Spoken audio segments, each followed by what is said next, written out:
And now let us take a little time to reflect upon this rare and precious life that we have, using the advice of Lama Tsongkhapa for inspiration.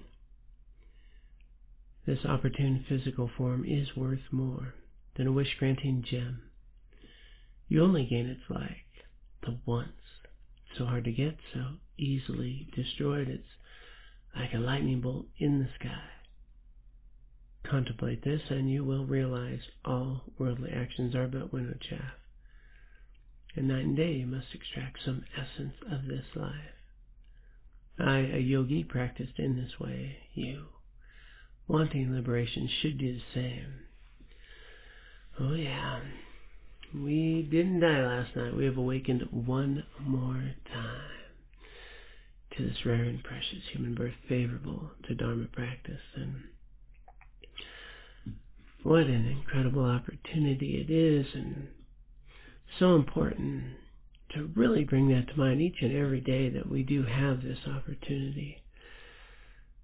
So easy to take for granted. Well, it's just Wednesday. What do we have to do today? What a different attitude to this rare and precious human birth that comes only once, and a day that comes only once, and everything has ripened for us to cultivate our highest potentials, to bring meaning and purpose to our activities, to eliminate mental and emotional afflictions, and to liberate ourselves. Yeah.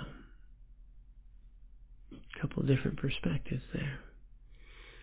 But everything has ripened for us, and today is filled with opportunities for liberation from mental, emotional afflictions, from suffering, opportunities to understand ourselves and our experience, to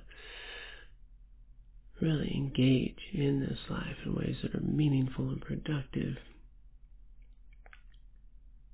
It's all available right here, right now, and we have this path of liberation under our feet.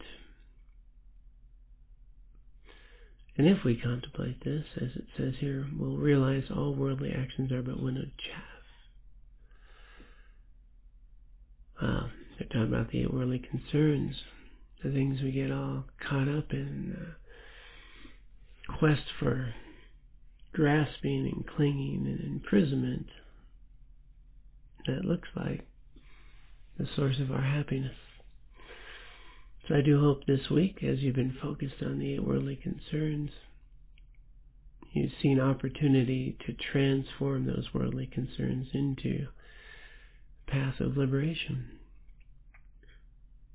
It's so important to know that what we do is not nearly as important as why we do it. We can engage in the same activities, something as simple as going out to a meal with friends, from a worldly action into a path of liberation by the attitudes that we bring to it, by our motivations that we hear to connect with others, to develop rich friendships. We benefiting our local community by supporting them as we eat at a restaurant. Are we understanding our interdependence about how streets we drive on, created by others, the money we're using to pay for a meal is supported by countless others that we've never met, that everything we have in our lives is because of others, that our whole experience is a dependent arising, and we are not an independent being. Well, then, everything about that simple thing of going out to dinner with friends becomes, conditions for awakening, for liberation.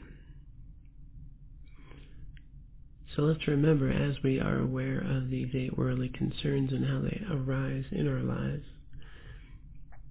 we can transform our attitudes and move from a motivation that's very worldly, grasping to them as the source of our happiness, transform them into an ultimate path of liberation, well-being, genuine happiness as best we can. So, how about we try that today?